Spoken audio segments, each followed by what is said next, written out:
And we're live. Great. Welcome everybody to Storyforge Live. This is our twice weekly office hours. I'm here with my Storyforge co-founder, Barry Chandler, who's joining us from the West Coast time. And I'm here on East Coast time. My name is Haley Boning.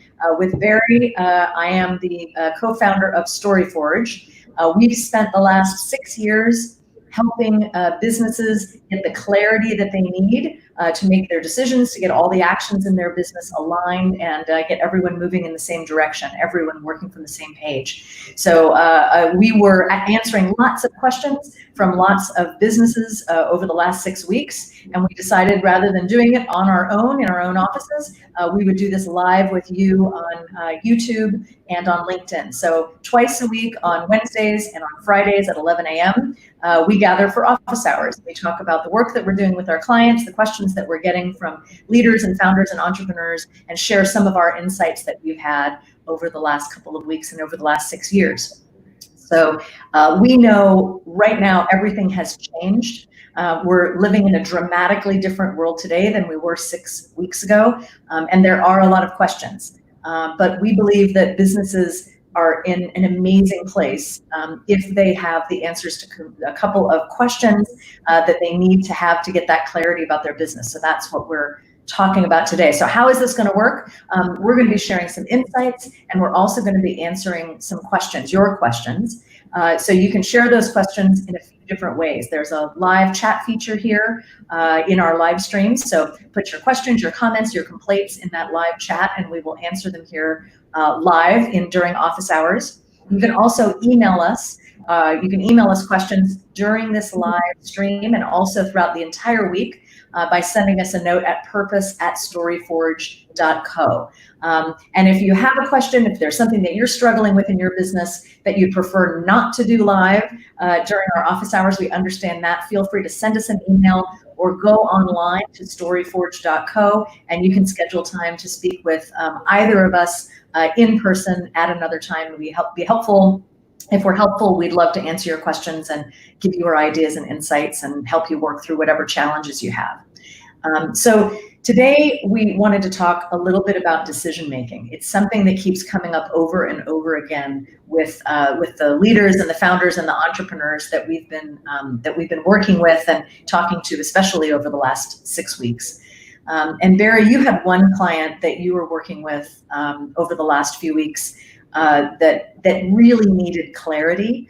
And I wonder if you could talk about why that need for clarity, how that need for clarity showed up in their business, what some of the signs were that they were, or the struggles that they were experiencing that brought them to this conclusion that clarity was really what was missing for them. Yeah, over the past 6 years, we've only come to the table with businesses. We've only been asked to assist when a business reaches a point where there's a level of complexity that can't be overcome or is causing such problems in the organization that it needs to be addressed, it needs to be fixed, or there will be long-term impacts or effects that aren't desired. And so every one of our clients has some level of complexity that needs to be simplified. Over the past week, I've spent quite a bit of time with one particular client that we've been working with now for a few weeks. And the challenge that they've been facing is they've grown from a small organization of 4 or 5 people about 18 months ago to having more than 100 employees now, which is massive growth for them. And they are a remarkable organization that does amazing things in their particular field. One of the challenges that they have faced over the past number of weeks and number of months is with their team. And with this fast-paced growth, one of the challenges that has come with that is getting everyone to understand really quickly where they're going and how they're going to get there. In other words, getting everyone on the same page with understanding what is our goal here, and how do we all participate in this, and really how do we make decisions, and how do we know that we're making decisions towards the right goal? Because with a company that's growing so fast, it can seem like there's a shifting goalpost, or things move at such a speed that it's hard to keep up. But at its core, this business is actually really, really simple, but it's got lost over the past 6 months in the complexities of daily decision making, the complexities of fighting the daily fires. And then you layer in a global pandemic on top of that, and it suddenly makes decision making even harder. So what we've been working through with them is working through the process to help them get to a point where everyone in the organization can make decisions with the same information, towards the same goals, for the same reasons. And everyone from the CEO down to the intern understands where the organization is going, why they're going there, and how they intend to get there. The challenges were showing up in a number of ways. Up until this point, team members were disengaging because they thought that they didn't understand what their work was going towards. They were working on projects that in some cases were shelved before they went live, which hit morale a little bit. And in other instances, they would find that on a daily basis, there were new projects to focus on that didn't seem to have any connection to the overall goal that was in their head.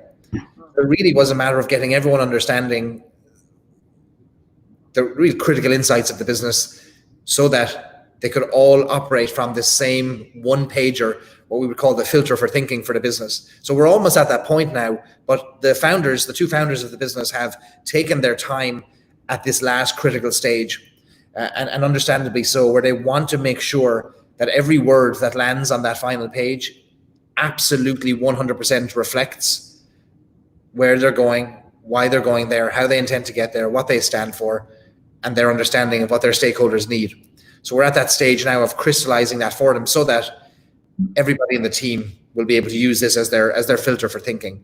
So it's always remarkable to take to look at these really complex businesses that are doing incredible numbers or having an incredible impact or have grown remarkably, and realize that on the inside there's often this chaotic nature to the business because they're growing so fast or because they're having such an impact. So it's about stripping away that complexity and distilling it down into really the essential insights that are going to allow you to make decisions, whether you're in the midst of a global pandemic or you're in the midst of a booming economy.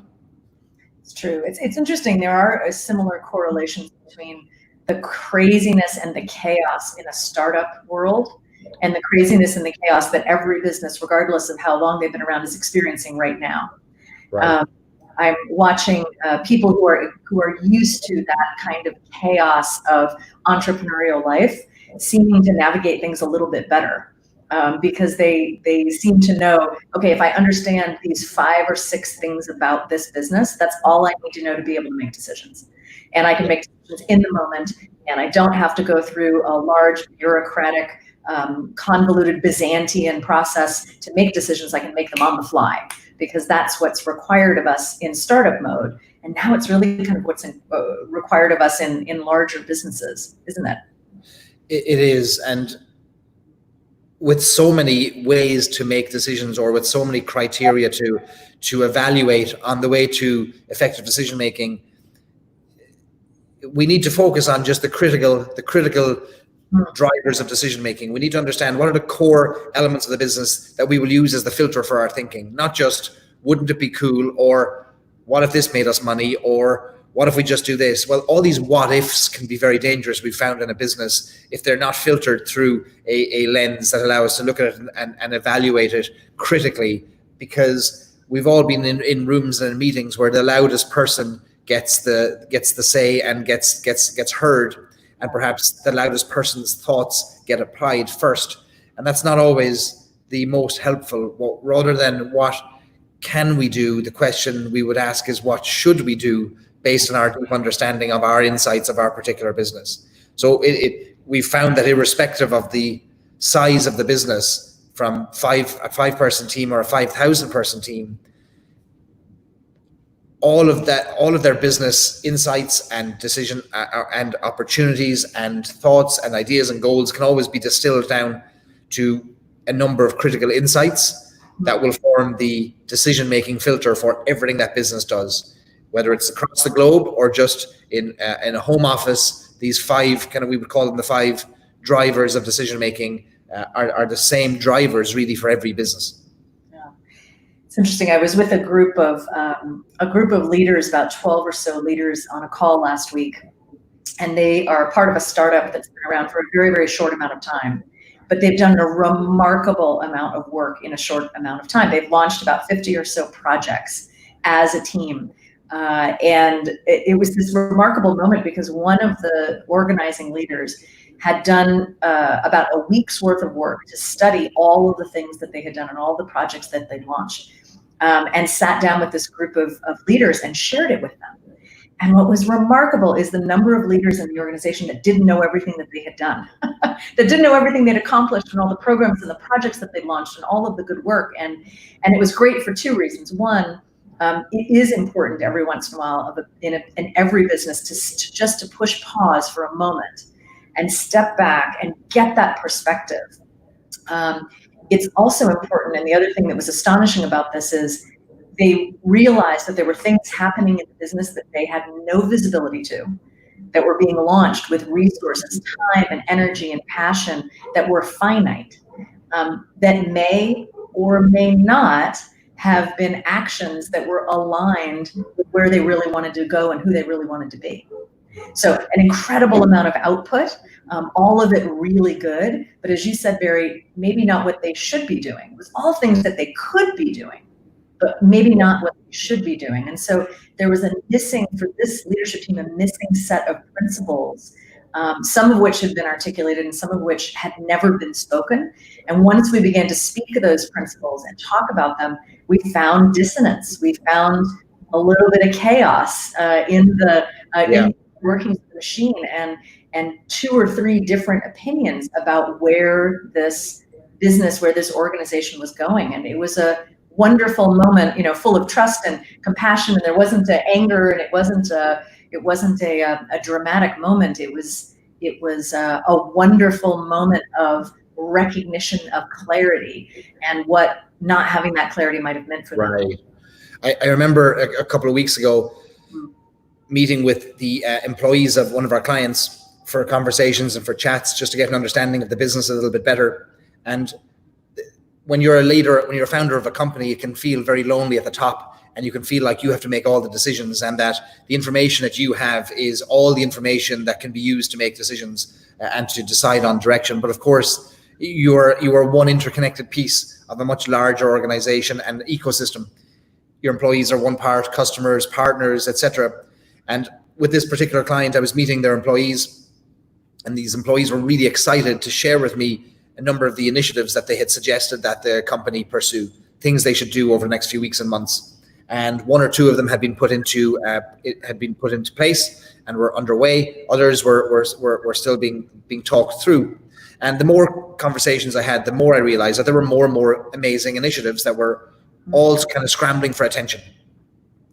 And once I finished my afternoon of conversations, I sat down for a coffee with the founder of the company, and I asked him, I shared back with him all of these initiatives that I'd heard about from the team, and I asked how they all tied together.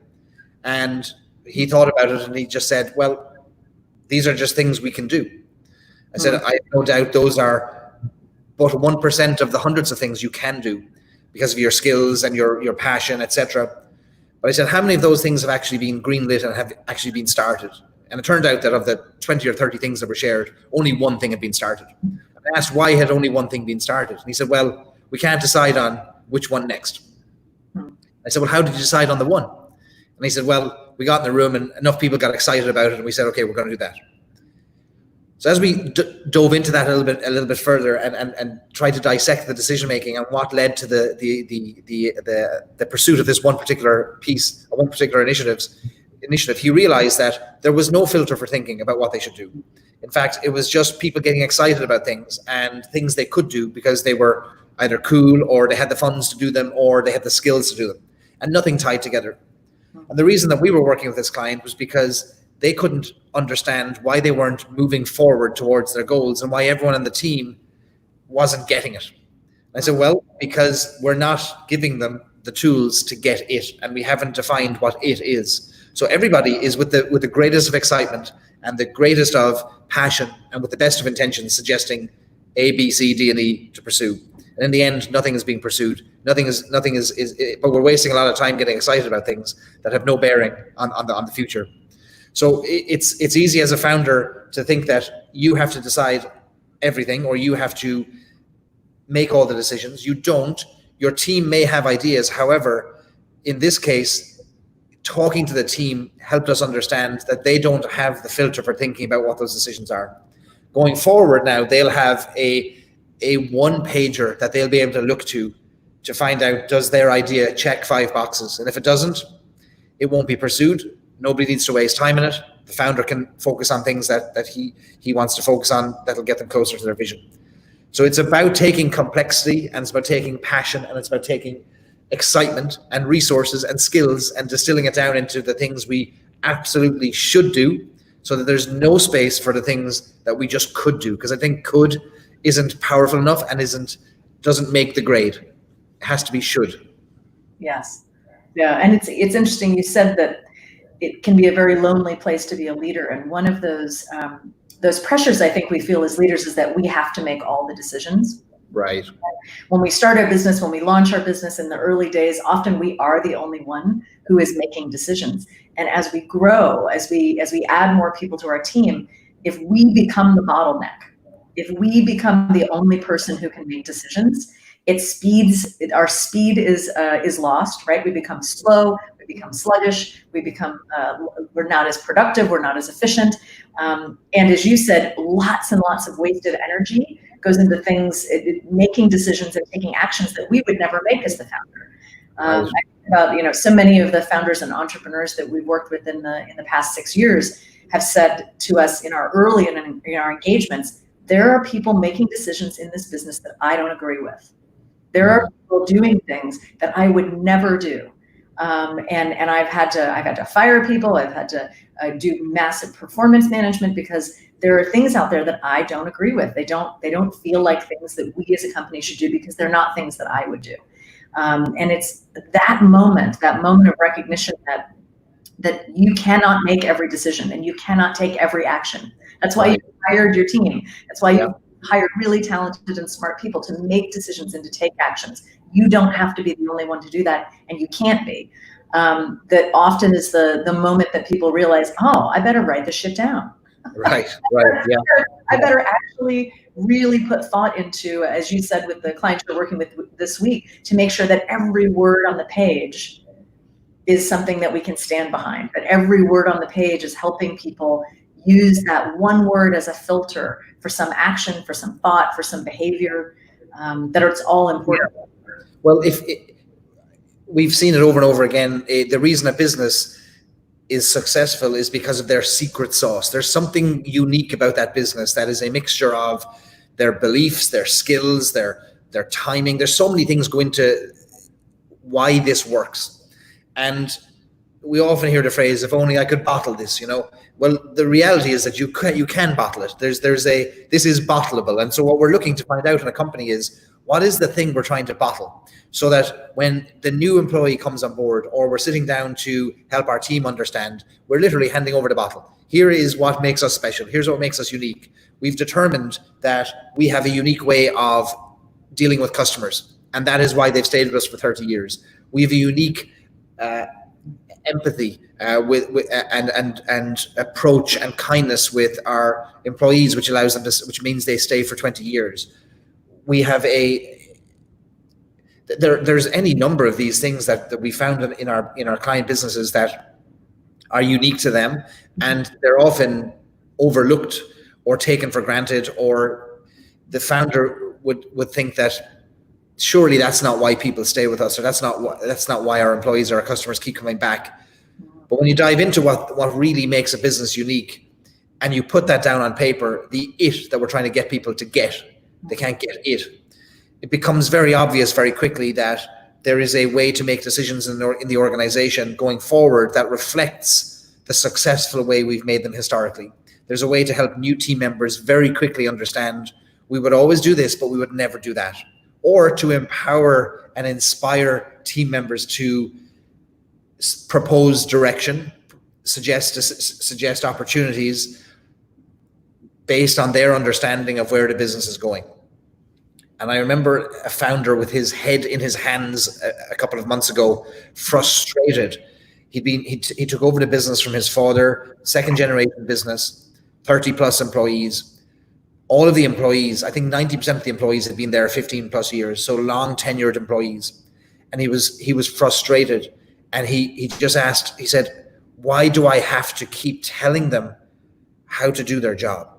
I said, well, what do you mean by that? He said, well, you gotta answer a client email within a half a day. You can't let it go 2 days, because we've historically always replied really quickly, and that's what's made us. That's what our clients love about us, is our speed and our agility and our ability to get back to them. Why aren't people replying quickly? He said, surely that's just obvious. And this idea of things being obvious and people not getting it, he said, I'm too old, and so are my employees. We shouldn't both be sitting in a room talking about emailing people quickly. And as we broke it down and jumped and analyzed that frustration, it became apparent that there was no operating manual in the business. Everything that was done was basically either inherited from a previous generation of team members, or was how it's always been done, or people were working on their own to do their own thing, and a few did things well, a few others did things their own way, but very few people were on the same page. And this leader thought that everyone would be doing things the same way, couldn't believe that they weren't. But then he acknowledged that he had never told them that as a company, one of the things we stand for and one of the ways we do things uniquely is we will always reply within 2 hours. We will always, instead of emailing, we might pick up the phone, whatever it might be. He had never articulated that. It was natural to him. It was actually natural to his father as well. But his team members didn't understand that. So then he started to look at other areas that he was frustrated in the business, and it quickly became apparent to him that it was never articulated. The things that made the business so special and so unique, the way his father had done it, the way he had done it, and to expect his team members to get it and to behave the way he behaved or his father behaved was very was naive, really, because there was no way they could get inside the head of the founder or his father. Today, now they have this one-page decision-making filter that every day they can. It aligns everything they do on a process side. It aligns everything they do on a positioning and a marketing side, and it gives them clarity. And he doesn't have his head in his hands anymore, because he knows that with very clear sets of guidelines and instructions that every business needs, he can evaluate and he can monitor, he can coach people based on how we do it, not just, oh, why don't they get it, and take it personally as if it's a personal kind of slight on him that they're not doing it his way. Right. So there are we find many situations that require this clarity of thinking. And I'd imagine that if you as a business leader are dealing with some frustration in the business, be it an employee frustration or on the client side or marketing or sales, there's a huge chance that it's because not everybody's on the same page. Not everyone is clear on how to make decisions. Not everyone's clear on why they're making decisions that way. So we're always trying to bring the complexity and the challenges back to distilling them down to this one pager that we can push everything through. And if it's not in place, we shouldn't be surprised that people aren't making decisions the way we want them to. Yeah, there's something about that speed and the agility and the flexibility that's enabled by understanding the concept behind the tactic. So, if the tactic is we answer emails within 24 hours, there are two ways of doing it, right? There's putting together a 75-page SOP manual that includes on page 75.2 a note that says we answer emails within 24 hours. Right. And there's also the work that I know you did with that CEO to get it up beyond the tactic, beyond the action, to a level of thinking and strategy and culture and beliefs. And answering some of those big foundational questions creates a framework that will not only apply to emails, but also apply to phone calls, also apply to note cards received in the mail, also apply to a myriad of other things that we might not even be able to anticipate, because we've helped people understand it at a thinking level and given them a filter for their thinking that allows them to align all of their actions, regardless of what those actions are. So it's a very empowering thing to watch these teams once they have this one page. It's one of my favorite things. Watch this one page and this framework for thinking come to life in a business, and watch the leaders be able to step back and watch their teams. There's incredibly talented people that they've hired and they've invested years of their life with, make decisions in a new way. So if we think about the current environment that we're all finding ourselves in as business, founders and leaders, it might seem like this one pager that seems like a really nice idea, Barry and Haley, but right now I'm trying to keep the lights on and I'm trying to survive, and things have never been so tough. What role does it play right now? And for businesses that don't have it in place, how do they, or should they, be prioritizing that when there are urgent short-term needs for the business? Yeah, I think it can be really hard to let go of things that don't work for us. And we've put, I think many of us over the last year, we put a significant amount of time and effort into putting together strategic plans for 2020 that as of about 6 weeks ago were well thought through, intentionally put together. Lots of effort and data went into putting together those strategic plans. But as of about 6 weeks ago, those plans are completely irrelevant. So one of the things I think we need to do as leaders is recognize that what worked before doesn't work now. That what got us here is not going to get us there. It's not going to get us to next. And we need to rethink the business. Look at, if you've done this work with us and you have this one page, that one page filter is often the first page of a much larger document that your team will put together with plans and horizon maps and all of these things.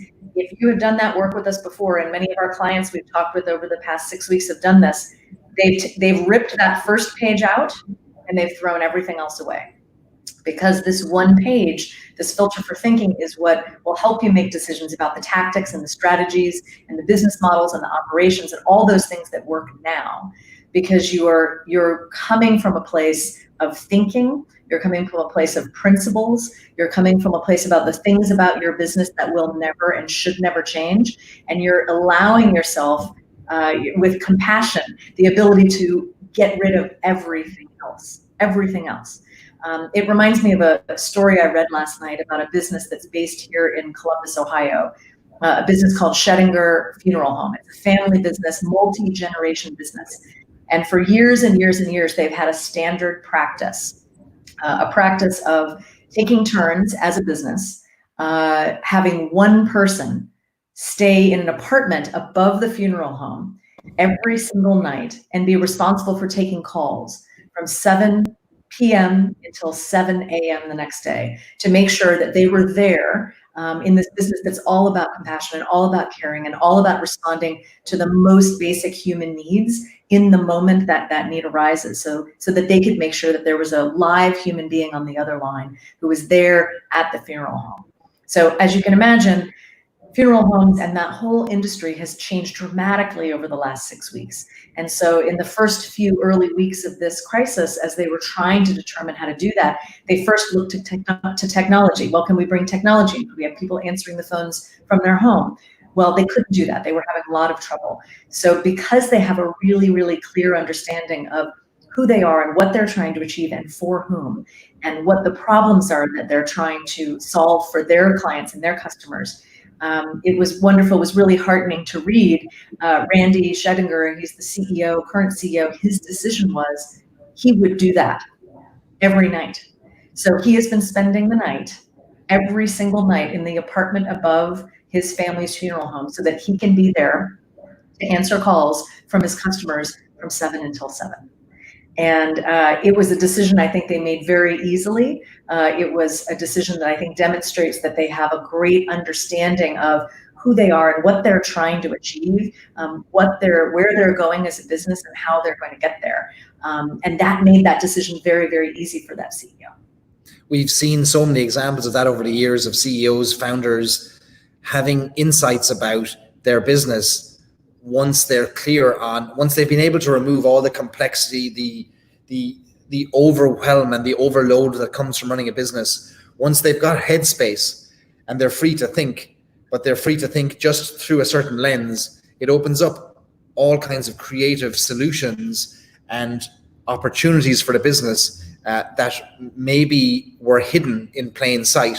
And one of the examples we've used a lot is a few years ago, one of our early clients, when we worked through this process of getting them the clarity of what was important in their business and the essential kind of insights they needed, once that was presented back to the founder, he looked at that position, that the who we are really as a business now, this one page that really described who they were, where they're going, why they're going there.